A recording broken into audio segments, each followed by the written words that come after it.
Arkadaşlar merhaba. Bu videomuzda giriş çıkışlarla alakalı bilgi paylaşımında bulunacağım. Örneğin şuraya yapmış olduğum bir program üzerinden anlatmaya çalışayım.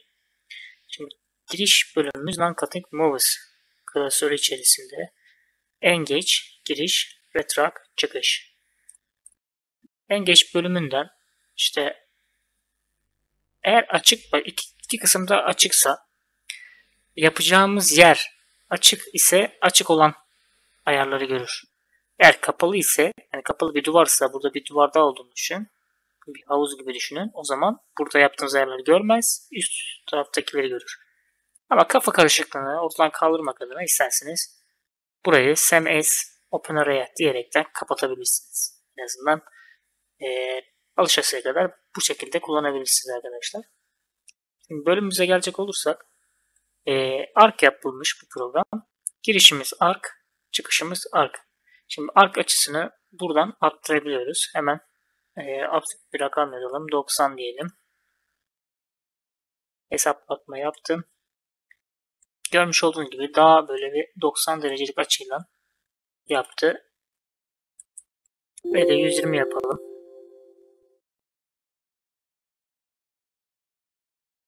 Bu şekilde bir uzatma ve açı şekli oluşturur arkadaşlar. Görmüş olduğunuz gibi şurada postayı istediğiniz zaman yukarı kalkıyor. Geçiyor. Tekrar aşağı inip yapıyor. Tekrar dolaşıyor. Tekrar yukarı kalkıyor vesaire vesaire. Orayı şu kısım belirliyor arkadaşlar. Ben buraya 10 mm yazdım. Misal hesaplattım. Bakın 10 mm yukarı kalkıp diyor. Bu tarz programları sıfır yapabilirsiniz. Direkt sıfırında yapsın. Bitirdiği an sıfırında geçiş yapsın. Devam etsin diye. Trim seçeneğinde none yaparsanız tabii bu programda göstermeyebilir. Evet gösterdi. Bu şekilde olayı var arkadaşlar. Yani kes ve uzat seçeneği.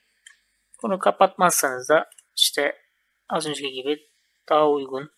Bazen kapattığınız zaman daha uygun takımını oluşturuyor bu arada. Bu şekilde kullanabilirsiniz.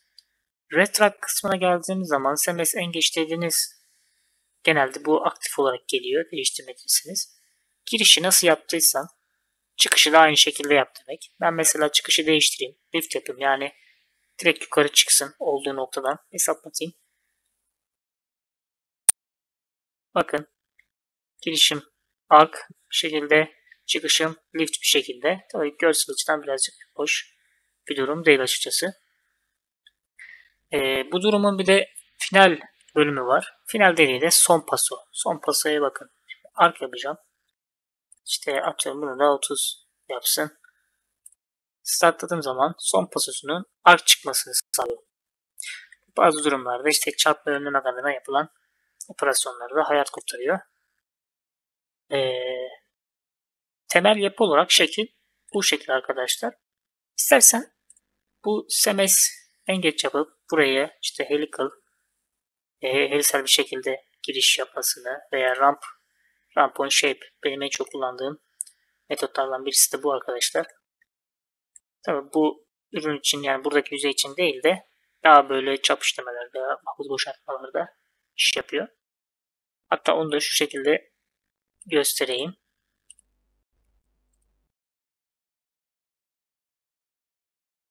Örnek işleme olarak kısmı değil. Örneğin şu çapı işleyelim.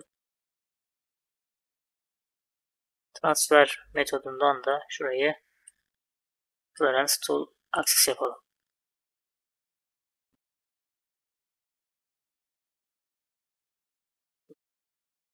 Görmüş olduğunuz gibi